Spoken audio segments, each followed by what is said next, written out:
Hello YouTubers, Alaska Prepper here. Well, ladies and gentlemen, I've decided to have a live stream this afternoon at 4 p.m. Alaska time, 8 p.m. Eastern time, so that we can hang out for a little bit and talk about my trip that I just came back from Reno, Nevada, visiting the Nutrient Survival Warehouse and the crew. Had a great time.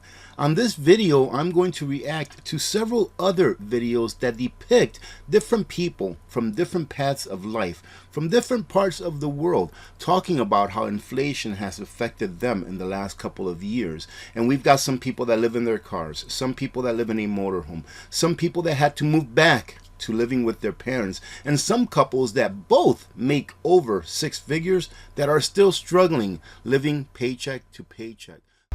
There is no more middle class. What don't you understand? If you look at me and my husband's income and our tax bracket, we should be considered middle class. We live in a van because we can't afford housing. We can't afford the interest rates. It's astronomical. You are seeing the degradation of the middle class. When I talk about the average working class American, who do you think I'm talking about?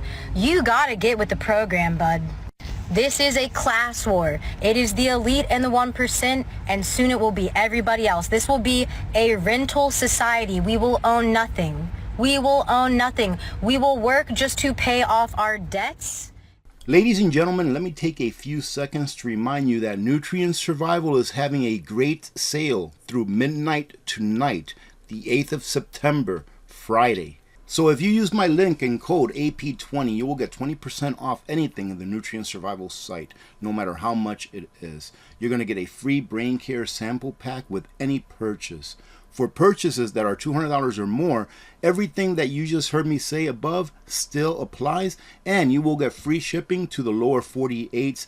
You will receive a free tin bread box, those little white bread boxes that are made out of metal and that say Nutrient on them that everybody loves. In addition, you're going to get a free AP Original Gangster 1/10 ounce silver coin, and most importantly, you will also get a chance to win a teleconference with Eric, the CEO of Nutrient Survival, Becky, who everybody loves, myself, and with the infamous Bobby. So ladies and gentlemen, feed your freedom with Nutrient Survival.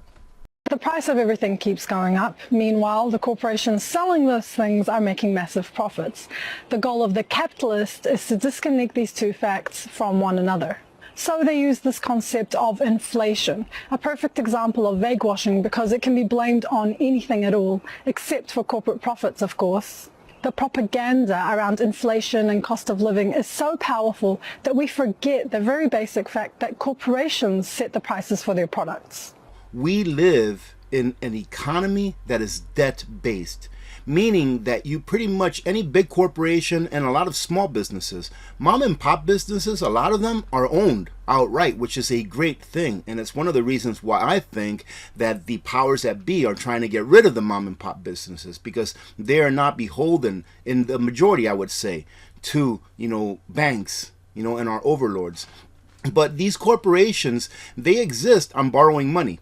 So when the price of money is set by the Federal Reserve, by heightening or lowering interest rates, dictates how much money they can borrow at what interest rate and what it's going to cost them to borrow that money.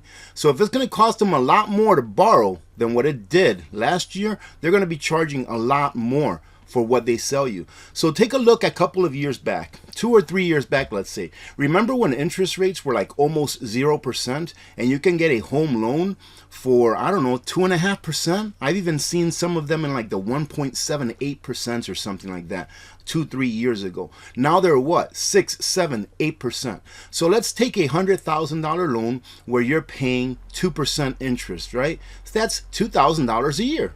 Right? 2% interest on $100,000, $2,000 a year. Now let's go ahead and bring that up to 8%. How much is that now? That's $8,000 a year. That is 4 times the amount of what you started off with. Same thing with these corporations. They have to borrow money to make payroll.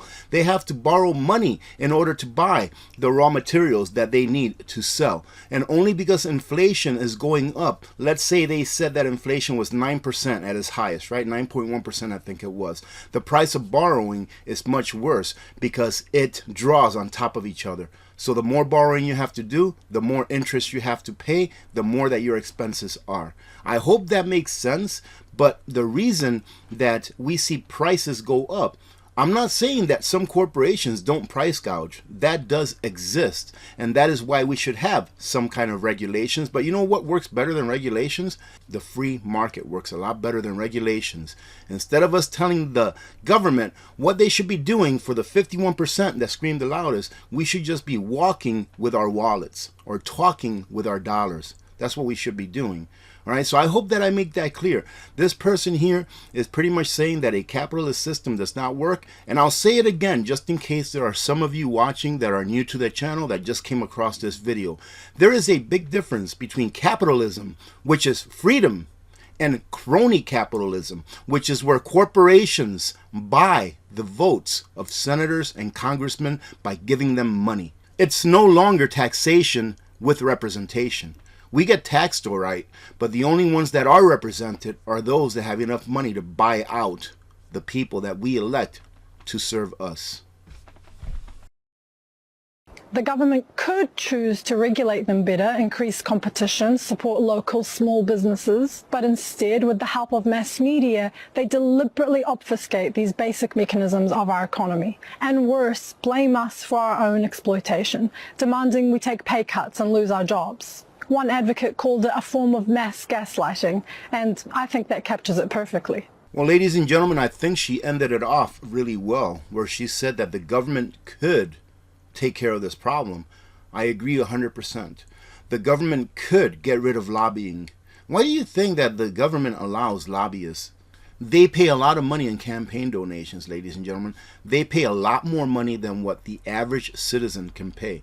So they get the ear of the senator by paying a lot of money in donations, a lot more than what we can pay, and then for some reason the laws and or regulations that their business that they're lobbying for needs to be passed in order to make them a lot more competitive against their competitors, it passes.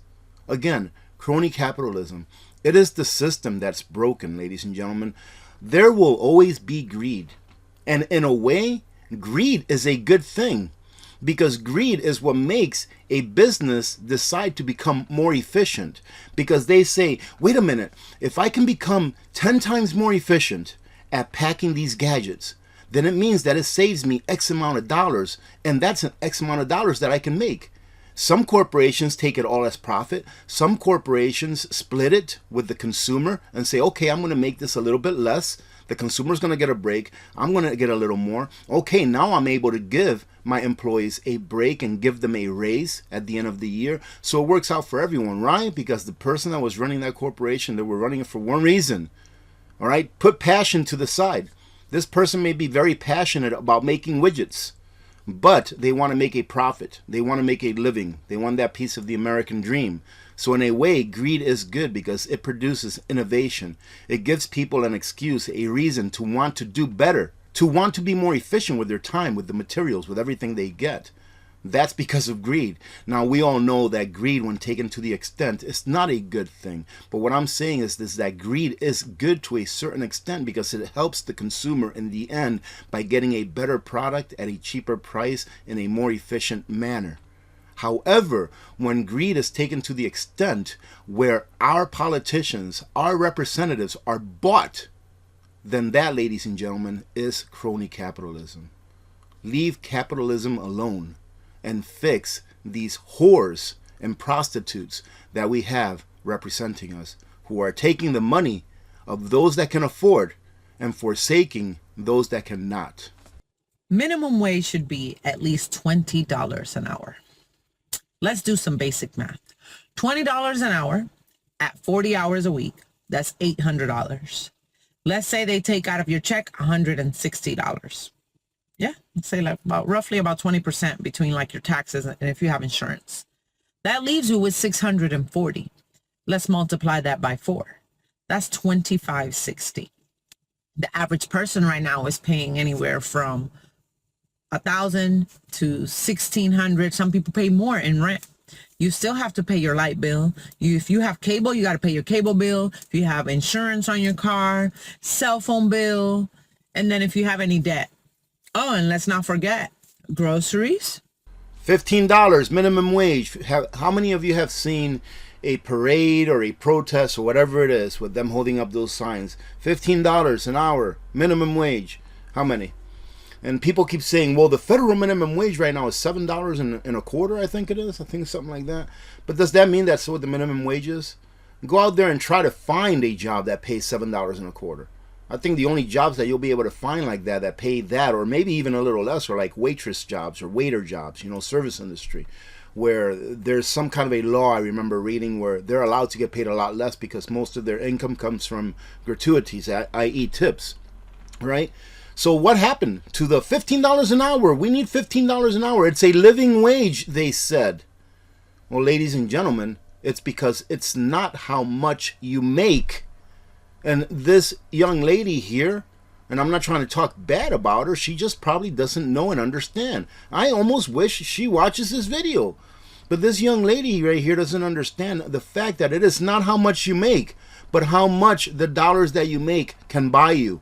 Again, going back to that, the banks, the Federal Reserves, are the ones that mandate what your dollars are worth by how much money there is in the system, i.e. inflation. They're the ones that mandate that by producing how much money there is in the system or not.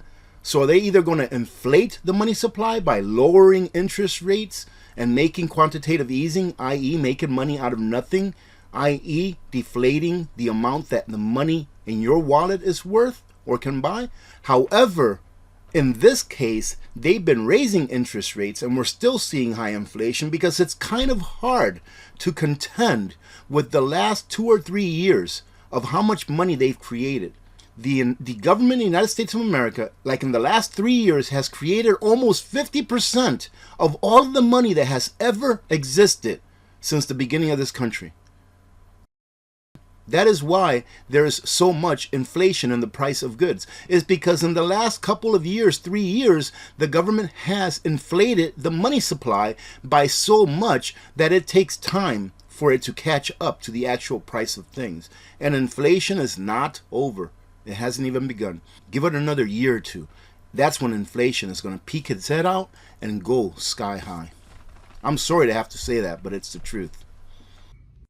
Okay, so I made a post talking about how minimum wage should be $24 an hour, and I got so many comments about inflation. We are fed this lie that if minimum wage were to increase, then inflation would just go through the roof, and then your cost of like your burger, that's always the example, would go up to like $15. And that is not true. Let me break it down. Studies have shown that when minimum wage is increased by 10%, inflation usually increases by like 0.3%.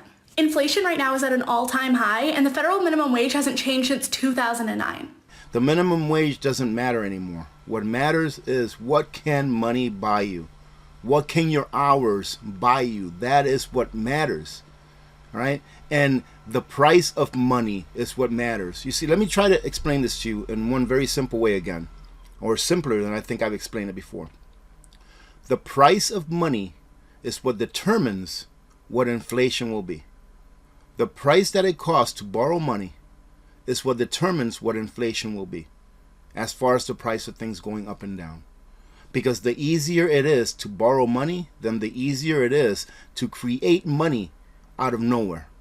So when you go and borrow that $500,000 loan to put a mortgage on your house, that $500,000 never existed before you borrowed it.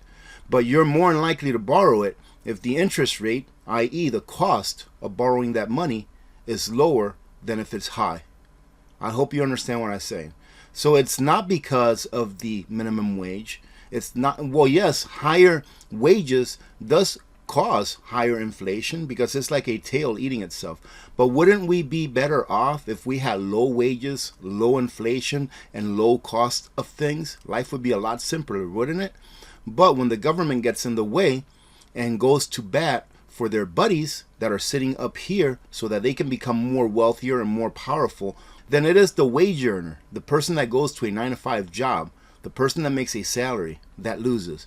Because your wages will never, ever, ever, ever keep up with inflation. And that's just a matter of fact. I think there are two reasons that people that used to be considered high earners are struggling right now. The first is obviously inflation, because when I was a kid, I remember 6 figures meant you were rolling in it. And the second is that we do such an awful job of educating people on financial literacy. So no matter how much money you throw at a person, if they don't have good financial habits, they're not going to keep any of that money. So I saw this tweet and it was like, some of y'all are one missed paycheck away from being homeless. So humble yourself.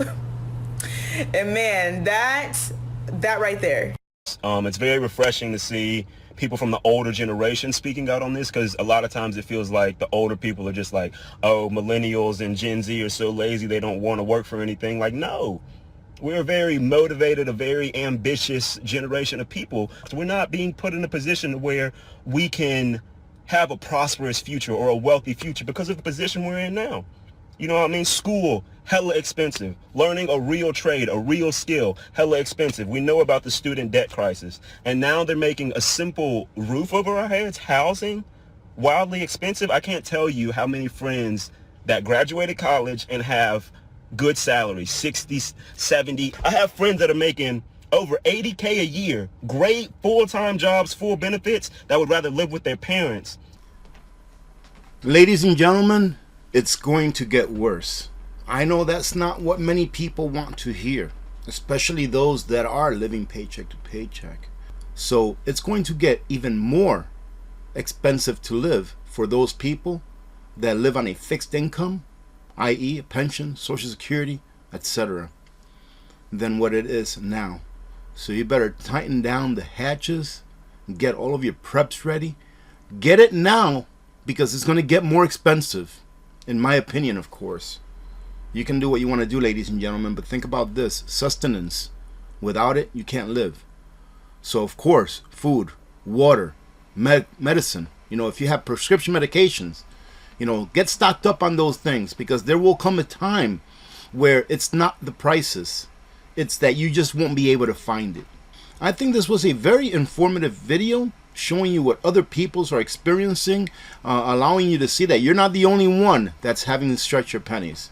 All right, ladies and gentlemen, I hope to see you later on this afternoon during our live stream, 4 p.m. Alaska time, 8 p.m. Eastern time. And remember that if you are in the market for freeze-dried foods, today is the last day that Nutrient Survival will have that awesome sale.